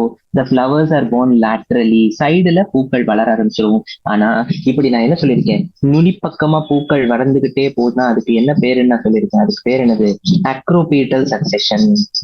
ஆனா சைமோஸ்ல இந்த இடத்துல வளர்ந்துருச்சுன்னா the apex terminates, the main axis terminates in a flower. இந்த இடத்துல ஒரு பூ வந்து எல்லாத்தையும் நிப்பாட்டிடும், அதுக்கு மேல இது வளர முடியாது. அப்போ இது லிமிட்டெட் இன் growth. ஒரு இடத்துல நின்றும். லிமிட்டட்னா என்னது? நிக்கிறது. ஏதோ ஒரு இடத்துல தட்டுப்பாடு இருக்குது. அப்ப இதுக்கு மேல வளர முடியாதுன்னா அப்போ இந்த இடத்துலதான் நம்ம பெசிபீட்டல் ஆர்டர் அப்படின்னு சொல்றோம். பெசிபீட்டல் ஆர்டர்ங்கிறது எல்லாமே பேஸ் பக்கமா வர ஆரம்பிச்சிடும். கீழ்ப்பகுதி பக்கமா வர ஆரம்பிச்சிடும். அது பேர் தான் பெசிபீட்டல் ஆர்டர். கடைசியில நம்ம ஃபிளவர் பக்கமா போறோம். ஃபிளவர்ல என்ன இருக்கு அப்படின்னா, ஃபிளவர் தான் நான் சொன்ன மாதிரி லீஃபும் ஃபிளவரும் தான் எல்லாத்தையும் விட ரொம்ப பெருசு. லீஃபும் ஃபிளவரும் முடிச்சிட்டீங்கன்னா அதுக்கு அடுத்து இருக்கிற எல்லாமே நீங்க ரொம்ப சுலபமா பார்த்து முடிச்சிடலாம். சரிங்களா? ஃபிளவர்ல என்ன இருக்கு? Flower is the reproductive unit. இந்த ஃபிளவர் இல்லைன்னா ஆஞ்சியோஸ்பர்ம் சொல்ல முடியாது. அந்த அளவுக்கு முக்கியமான ஒரு உறுப்பு தான் என்னது? இந்த ஃபிளவர், இல்லையா? It is meant for sexual reproduction. எல்லாருக்கும் தெரியும். Typical flower has 4 different kinds of whorls. whorlனா என்னது? whorlனா பார்ட். whorlங்கிறது பார்ட். அப்ப எத்தனை பார்ட் இருக்கு அப்படின்னா இந்த ஒரு பூலையும் 4 பார்ட் சரியா இருக்கணும். ஒரு கம்ப்ளீட் ஃபிளவர்ல 4 பார்ட் இருக்கணும். கம்ப்ளீட் ஃபிளவர்ல 4 பார்ட் இருக்கணும். என்ன எல்லாம் அந்த 4 பார்ட் அப்படின்னா, முதல் பாட்டுக்கு பேரு கேலிக்ஸ், ரெண்டாவது பாட்டுக்கு பேரு கொரோலா, மூணாவது பாட்டுக்கு பேரு ஆண்ட்ரீஷியம், 4வது பாட்டுக்கு பேரு கைனீஷியம். கேலிக்ஸ் அப்படின்னா என்னது? கேலிக்ஸ் அப்படிங்கிறது பூவுடைய காம்பையும் தண்டையும் சேர்த்து நம்ம கேலிக்ஸ்ன்னு சொல்லுவோம். பூவுடைய இதழையும் இதழ் எல்லாத்தையும் சேர்த்து கொரோலான்னு சொல்லுவோம். பூவுடைய ஆண் பகுதி, ஆண் உறுப்புகள் எல்லாத்தையும் ஆண்ட்ரீஷியம், பூவுடைய பெண் உறுப்புகள் எல்லாத்தையும் கைனீஷியம் அப்படின்னு சொல்லுவோம். சரிங்களா? அப்ப இங்க ஒரு நல்ல வரைபடம் மாதிரி ஏதாச்சும் இருந்தா சுலபமா இருக்கும் இல்லையா? இருக்கே, இருக்கேங்க. இங்க பாருங்க, பார்ட்ஸ் ஆஃப் த ஃபிளவர் அப்படின்னு கொடுத்தாங்க. இப்ப என்னெல்லாம் பார்ட்ஸ் ஆஃப் த ஃபிளவர்? முதல் பார்த்தோம்னா கேலிக்ஸ் பார்ட் இருக்கு. இந்த கேலிக்ஸ் பகுதி பாத்தீங்கன்னா இலை மாதிரியே இருக்கும். ஆனா அது இலை கிடையாது, உங்களுக்கு தெரியும். நீங்க ஒரு பூவை பாத்தீங்கன்னா இந்த மாதிரி உறுப்புகள் இருக்க தானே செய்யும். இப்ப இது இலை கிடையாது. அப்ப இதைதான் நம்ம கேலிக்ஸ் சொல்றோம். அந்த பச்சை நிறத்துல அந்த பூவோடைய இதழ் எல்லாத்தையும் சேர்த்து பிடிக்கிறதுக்கு இருக்கிற அந்த உறுப்பு தான் கேலிக்ஸ். இதழ்கள் எல்லாத்தையும் தான் கொரோலான்னு சொல்றோம். ஆண்ட்ரீஷியம் அப்படிங்கிறது ஆண்குறி. செம்பருத்தில பார்த்திருப்பீங்க, எல்லாமே இந்த மகரந்தம் சுமக்கக்கூடிய எல்லா சின்ன சின்ன பைகள், மகரந்த பைகள் எல்லாத்தையுமே ஆண்ட்ரீஷியம் சொல்லுவோம். கைனீஷியம்ங்கிறது பெண்ணுறுப்பு. பெண்ணுறுப்புங்கிறது பெரும்பாலான பூக்கள்ல வெளியே நமக்கு தெரியாது, எல்லாமே அந்த தண்டுக்குள்ள போயிருக்கும், அந்த தலாமஸ்குள்ள போய் மறைஞ்சிருக்கும். சரிங்களா? இப்போ typical flower has 4 different kind of whorls சொல்லிட்டோம். எல்லாமே சேர்ந்து அரேஞ்ச் ஆயிருக்கும். எப்படி அரேஞ்ச் ஆயிருக்கும்னா தலாமஸ் அல்லது ரிசெப்டர்களுக்குள்ள அரேஞ்ச் ஆயிருக்கும். இந்த 4 ஹோல்ஸுமே சேர்ந்து தலாமஸ் அப்படிங்கிற பகுதிக்குள்ள போய் சேர்ந்திருக்கும். சரிங்களா? அப்ப கேலிக்ஸும் கொரோலாவும் ஆக்சசரி ஆர்கன்ஸ், அதாவது இதழ்களும் இந்த கேலிக்ஸும் இந்த தண்டும் இதழ்களும் ரெண்டுமே ஆக்சசரி ஆர்கன்ஸ். ஆக்சசரி அப்படின்னா என்னதுப்பா? இந்த ரெண்டுமே இல்லாட்டியும் அந்த பூவால வாழ முடியுமா? ஆனா ஆண்ட்ரீஷியமும் கைனீஷியமும் இருந்தால்தான் அந்த பூவால உடற்சேர்க்கை அல்லது இந்த இடத்துல சேர்க்கை, மகரந்த சேர்க்கைன்னு சொல்லலாமே, பாலினேஷன், அது நடக்கணும்னா இந்த ஆண்ட்ரீஷியமும் கைனீஷியமும் தேவை. அதுக்கு அடுத்த ஜென்ரேஷனுக்கு போகணும்னா ஆண்ட்ரீஷியம் கைனீஷியம் தான் தேவையை ஒழிய இந்த ரெண்டுமே தேவை கிடையாது. அப்ப அக்சசரி ஆர்கன்ஸ்ங்கிறது calyx and corolla, reproductive organs are necessary ஆர்கன்ஸ்ங்கிறது கைனீஷியம் அண்ட் ஆண்ட்ரீஷியம். சரியா? அதுக்கு அடுத்து in some flowers like lily, கேலிக்ஸும் கொரோலாவும் சரியான நிலையில பிரிந்திருக்காது. அதாவது லில்லி மாதிரி சில பூக்கள்ல தான் பாத்தீங்கன்னா உங்களுக்கு இதுதான் கேலிக்ஸ், இதுதான் கொரோலா அப்படின்னு சரியா உங்களால பிரிச்சு சொல்ல முடியாது. அப்ப அந்த மாதிரி இருக்கிறதுக்கு பேருதான் பெரியாந்த் அப்படின்னு நம்ம ஒரு பேர் கொடுத்துருக்கோம். பெரியாந்த் அப்படின்னா உங்களுக்கு இதுதான் கேலிக்ஸ், இதுதான் கொரோலான்னு சொல்ல முடியாது, எல்லாம் பார்க்க ஒரே மாதிரி இருக்கும். அல்லிப்பூல அதை நம்ம பார்க்க முடியும். இதை நம்ம பெரியாந்த்னு சொல்றோம். சரிங்களா? when a flower has both andrecium and gynoecium it is bisexual. மிருகங்கள்ல பார்த்தா, அனிமல் கிங்டம்ல பார்த்தா அதேதான், ஆண்குறி பெண்குறி ரெண்டுமே இருந்தா அதுக்கு பேரு பைசெக்சுவல். அல்லது ஸ்டேமன் அதாவது ஆண்ட்ரீஷியம் அல்லது கார்பெல் அதாவது கைனீஷியம் மட்டுமே இருந்தா அதுக்கு பேரு யூனிசெக்சுவல். இது நம்ம பார்த்துட்டோம். இது நம்ம திருப்பி நம்ம போக வேண்டிய அவசியம் இருக்காது. அதுக்கடுத்து நம்ம பிரிவினையில இன்னும் நம்ம பிரிச்சுக்கிட்டே போகணும். பூக்களை அல்லது பூக்களை பத்தி இன்னும் நம்ம படிக்கணும்னா நம்ம படிக்க வேண்டிய முக்கியமான ஒரு விஷயம் என்னது? அது யூனிசெக்சுவலா பைசெக்சுவலா அப்படிங்கிறது நம்ம பார்த்துட்டோம். அதுக்கடுத்து ஆக்டினோமார்பிகா ஜைகோமார்பிகா அப்படின்னு. ஆக்டினோமார்பிக் அப்படின்னா ரேடியல் சிமெட்ரினா என்னன்னு நான் உங்களுக்கு அனிமல் கிங்டம்ல சொல்லிட்டேன். அதனால இப்ப நம்ம திருப்பி அந்த பகுதிக்குள்ள போக வேண்டிய அவசியம் இருக்காதுன்னு நினைக்கிறேன். ரேடியல் சிமெட்ரினா பல பிளேன்களை வச்சு பல அரை பகுதிகளா உங்களால பிரிக்க முடியும் அப்படின்னு அதுக்கு பேரு ரேடியல் சிமெட்ரி. ஒரே ஒரு பிளேனை வச்சு ரெண்டு அரை பகுதிகளா சரிசமமான வலதுபுறம் இடதுபுறமா உங்களால பிரிக்க முடியும். அதுக்கு பேரு அதுக்கு பேரு பைலேட்ரல் சிமெட்ரியை தான் ஜைகோமார்பிக்னு சொல்லுவாங்க. ரேடியல் சிமெட்ரியை தான் ஆக்டினோமார்பிக்னு சொல்லுவாங்க. எல்லாத்துக்குமே உதாரணம் தெரிஞ்சிருக்கணும். மஸ்டர்ட், தத்தூரா, சில்லிங்கிறது ஆக்டினோமார்பிக், பீ குல்மோகர், பீன் கேஷியாங்கிறது ஜைகோமார்பிக். ஆனா சில பூக்கள் எப்படி இருக்கும்னா நீ எத்தனைதான் பிளேனை போட்டாலும் உன்னால சரியா ரெண்டு அரை பகுதிகளா பிரிக்கவே முடியாது. அதுக்கு பேரு ஏசிமெட்ரிக்கல் பூக்களும் சிலது இருக்கதான் செய்யுது. அதுக்கு உதாரணம் கேன்னா. சரியா? இப்ப கேன்னா பூக்கள் தான் ஏசிமெட்ரிக்கு உதாரணம். இப்ப நீங்க பாத்தீங்கன்னா என்னெல்லாம் இருக்கு, எத்தனை உதாரணங்கள் இருக்குங்கிறது எல்லாத்தையும் தெரிஞ்சுக்கணும். Mustard, datura, chilli actinomorphic, pea gulmohar, cassia bean zygomorphic அல்லது பைலேட்ரல், சிமெட்ரியே இல்லாத பூ கேன்னா பூ. சரியா? அதுக்கடுத்து ட்ரைமரஸ், டெட்ராமரஸ், பென்டாமரஸ். மூணு ஆண்ட்ரீஷியமும் அல்லது மூணு இதழ்களா இருக்கிறதுக்கு பேரு ட்ரைமரஸ். 4 இதழ்களா இருக்கிற பூக்கு பேரு டெட்ராமரஸ். 5 இதழ்களா இருக்கிற பூக்கு பேரு பென்டாமரஸ். 3 இதழ்களா இருந்தா ட்ரைமரஸ், 4 இதழ்களா இருந்தா டெட்ராமரஸ், 5 இதழ்களா இருந்தா பென்டாமரஸ். சரிங்களா? அது ரொம்பவே இது வந்துட்டு சுலபமான விஷயம் தான். Flowers with bracts, reduced leaves found at the base of the pedicel. பெடிசெல் அப்படிங்கிறது பூவுடைய காம்பு பார்த்து. பெடிசல்ங்கிறது ஸ்டாக் ஆஃப் த ஃபிளவர், பூவுடைய காம்பை தான் நம்ம பெடிசல்னு சொல்லுவோம். அப்ப இந்த பெடிசல்ல பிராக்ட் அப்படிங்கிற ஒரு ஸ்ட்ரக்சர் இருக்கலாம். பிராக்ட்னா என்னது? Reduce leaf. ஒரு இலையே அதனுடைய உருவம் சுருங்கி ரொம்ப ஒரு சின்ன மொட்டு மாதிரி அந்த பூவுடைய பெடிசல் கிட்ட இருந்துச்சுன்னா அதுக்கு பேரு பிராக்ட். அந்த பிராக்ட் இருக்கிற பூவை நம்ம பிராக்டியேட்னு சொல்லுவோம். பிராக்ட் இருக்கிற பூவை பிராக்டியேட்டும், பிராக்ட் இல்லாத பூவை இ பிராக்டியேட்னு சொல்லுவோம். ஏ பிராக்டியேட் கிடையாது, இ பிராக்டியேட்னு சொல்லுவோம். சரிங்களா? இந்த மாதிரி நம்ம பிரிக்கலாம். அதுக்கடுத்து இப்போ position of calyx, corolla, androecium இதெல்லாம் எப்படி அரேஞ்ச் ஆயிருக்குங்கிறத வச்சு நம்ம ஹைப்போகைனஸ், பெரிகைனஸ், எபிகைனஸ் அப்படின்னு பிரிக்கலாம். என்ன இந்த ஹைப்போகைனஸ், பெரிகைனஸ், எபிகைனஸ் என்னதுன்னா, ஹைப்போகைனஸ், பெரிகைனஸ், எபிகைனஸ் நம்ம பெண்ணுறுப்பு கைனீஷியம் அல்லது கார்பெல் எப்படி இருக்குங்கிறத வச்சு நம்ம இதை பிரிக்க முடியும். சரியா? முதல் பாத்தீங்கன்னா ஹைப்போகைனஸ், நம்மளுடைய பெண்ணுறுப்பு முழுசா இந்த எல்லா உறுப்புகளுக்கும் கீழே வந்துருச்சுன்னா, அதாவது சுத்தி இருக்கிற அந்த கேலிக்ஸா இருக்கட்டும், கொரோலாவா இருக்கட்டும், எல்லாத்துக்கும் கீழே வந்துருச்சுன்னா அதை நம்ம ஹைப்போகைனஸ்னு சொல்லுவோம். பெரிகைனஸ்னா இந்த பெண்ணுறுப்பை சுத்தி தான் மிச்சம் எல்லாமே, எல்லாம் ஒரே நிலையில இருக்கு அப்படின்னா நம்ம அதை பெரிகைனஸ்ன்னு சொல்லுவோம். எபிகைனஸ் அப்படிங்கிறது பெண்ணுறுப்பு முழுசா போய் மறைஞ்சிருச்சுன்னா அதை நம்ம எபிகைனஸ் அப்படின்னு சொல்லுவோம். இங்க பாத்தீங்கன்னா இந்த hypogynous flower gynoecium occupies the highest position. கொஞ்சம் குழம்பி சொல்லிட்டேன். ஆமா, ஹைப்போகைனஸ், எபிகைனஸ் ஒரே மாதிரி சொல்லு. ஹைப்போகைனஸ்ங்கிறது கைனீஷியம் எல்லாத்தையும் விட மேல இருக்கும். பெரிகைனஸ்ங்கிறது கைனீஷியமும் மிச்ச எல்லா ஸ்ட்ரக்சர்ஸும் ஒரே நிலையில இருக்கும். ஆனா எபிகைனஸ்ங்கிறது மொத்தமா கீழே போயிருக்கும். அப்ப ஹைப்போகைனஸை நம்ம சுப்பீரியர்னும், பெரிகைனஸ ஹாஃப் இன்ஃபீரியர்னும், ஹைப்போகைனஸை நம்ம சுப்பீரியர்னும், பெரிகைனஸ ஹாஃப் இன்ஃபீரியர்னும், எபிகைனஸை இன்ஃபீரியர்னும் சொல்லணும். ஹைப்போகைனஸ், பெரிகைனஸ், எபிகைனஸ். ஹைப்போகைனஸ் சுப்பீரியர், அதாவது கைனீஷியம் எல்லாத்தையும் விட அதிக நிலையில இருக்கும். பெரிகைனஸ்ங்கிறது ஹாஃப் இன்ஃபீரியர், அதாவது கைனீஷியமும் மற்ற பிற உறுப்புகளும் ஒரே நிலையில இருக்கும். எபிகைனஸ்ங்கிறது கைனீஷியம் எல்லாத்தையும் விட கீழே போய் அந்த எல்லா உறுப்புகளும் சேர்ந்து கைனீஷியமா மூடி மறைச்சிரும். அதுக்கு பேரு எபிகைனஸ். எல்லாத்துக்குமே உதாரணம் இருக்கு, எல்லாத்துக்குமே உதாரணம் ஞாபகம் வச்சுக்கணும். மஸ்டர்ட், சைனா ரோஸ், பிரிஞ்சாலுங்கிறது ஹைப்போகைனஸ்க்கும், பெரிகைனஸ்க்கு ரோஸ் பிளம் பீச்சுங்கிறது இருக்கு, எபிகைனஸ்க்கு guava, cucumber, ray florets of sunflower. இந்த இடத்துல குழப்பி டிஸ்க் ஃப்ளோரெட்ஸ் கொடுப்பான், ஆனா டிஸ்க் ஃப்ளோரெட்ஸோட குழப்பிடக்கூடாது. ரே ஃப்ளோரெட்ஸ் ஆஃப் சன்ஃபிளவர் தான் இதனுடைய சரியான பதில் அப்படிங்கறத மறந்துடக்கூடாது. சரிங்களா? அதுக்கடுத்து பூவினுடைய உறுப்புகள், parts of the flower. Parts of the ஃபிளவர்ல என்னெல்லாம் இருக்கு அப்படின்னா பார்த்துட்டோம். Calyx, corolla, androecium, gynoecium. இப்போ இது ரொம்ப சுலபமா படிச்சு முடிச்சிடலாம். இந்த பகுதியை கேலிக்ஸும் கொரோலாவும் இப்போ முடிச்சிடலாம் கண்டிப்பா. கேலிக்ஸ்ல என்ன இருக்கு அப்படின்னா, இந்த தண்டு மாதிரி, இந்த காம்பு மாதிரி இருக்கிற அந்த பச்சை பகுதிகள் எல்லாமே சேர்ந்து இருந்துச்சுன்னா அதுக்கு பேரு கேமோபெட்டாலஸ். சேர்ந்து பார்த்தா ஒரே உறுப்பு மாதிரி தெரிஞ்சா அது கேமோபெட்டாலஸ். பார்த்தா பல இலைகள் சேர்ந்து மூடி இருக்கிற மாதிரி தெரிஞ்சா அது பாலிபெட்டாலஸ். அதாவது எல்லாமே சேர்ந்து இருந்தா, யுனைட் ஆகி இருந்தா செப்பல். இந்த செப்பல் அப்படிங்கிறது கேலிக்ஸோடைய யூனிட். கேலிக்ஸ் உள்ள இருக்கிற அந்த இலை மாதிரி உறுப்புகளை தான் நம்ம செப்பல் அப்படின்னு சொல்லுவோம். எல்லாமே சேர்ந்து இருந்துச்சுன்னா அதை கேமோசெப்பாலஸ்ன்னு சொல்லுவோம். எல்லாமே பிரிஞ்சு இருந்தா அதை நம்ம பாலிசெப்பாலஸ்ன்னு சொல்லுவோம். அதுக்கடுத்து வரக்கூடிய உறுப்பு தான் கொரோலா. கொரோலாலையும் அதே மாதிரி பிரிவினை தான் இருக்கு. முதல் இருக்கிறதுக்கு பேரு கேமோபெட்டாலஸ்.